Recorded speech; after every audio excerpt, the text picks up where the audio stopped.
السلام عليكم الاخوه، لاباس؟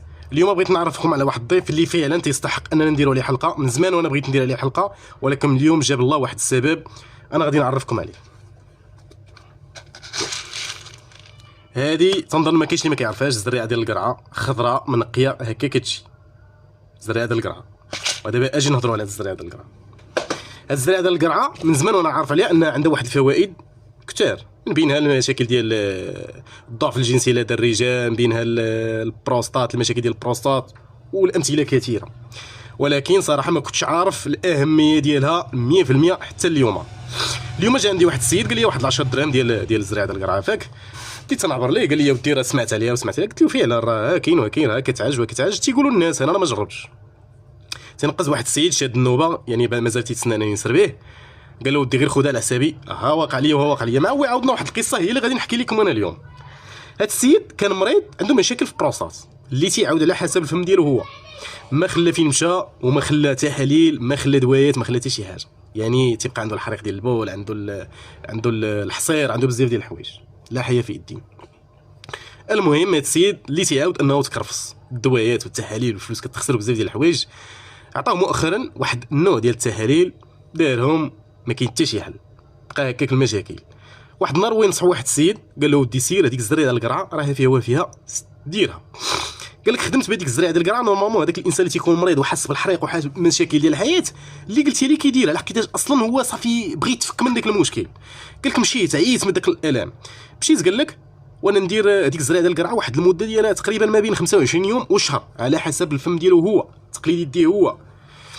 واحد الشهر هكاك استعملتها، عندي واحد التحاليل غادي نمشي نعطيهم للطبيب، درت دوك التحاليل ومشي عطيتهم للطبيب. قال لك انا حسيت اصلا بشويه تخف عليا الحال، مشيت عطيت دوك التحاليل، هذاك الطبيب تيحلف والله الا حلف لينا قبيله، قال لك اقسم بالله، قال لك الا تصدم، قال لي اشنو درتي لهذا الشيء هذا، راه المشاكل عندك راه تقريبا راه عندك المشاكل بحال بديتي تعيد، راه البروستات عندك كاين راه قضيه عندك بحال تنفسات شويه. المهم قال لك حسيت سميتو، قال لك لحد الساعه مازال قال لك كنت ناكلها ومازال نحمد الله ونشكرو، ما عندي لا مشاكل ديال الحصير، قال لك كل شيء داكشي هو هذاك، الله يعطيه الصحه.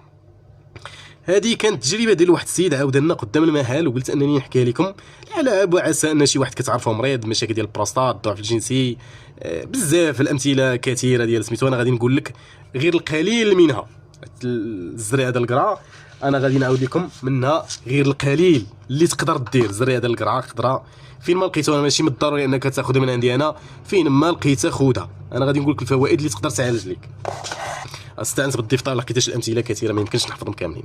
قال لك سيدي تنفع البروستات بالدرجه الاولى، تزيد المعدل ديال الخصوبات، تقوي الذاكره، ترفع المناعه، تحافظ على القلب، تحسن الهضم، تنقي الكبد، تنظف الكلى، تساعد على انقاص الوزن، تحمي العينين، ترفع الطاقه، تقلل التوتر، تحسن النوم، تخفف الالام ديال الدوره الشهريه لدى النساء، توازن الهرمونات الذكوريه، تقلل سقوط الشعر، ترفع المناعه الجنسيه، تساعد على صفاء البشره والجلد. وعرفتي المنافع ديالها ملي قريت عليها ودخلت عليها الانترنت قلبت عليها، راه كثيره بزاف.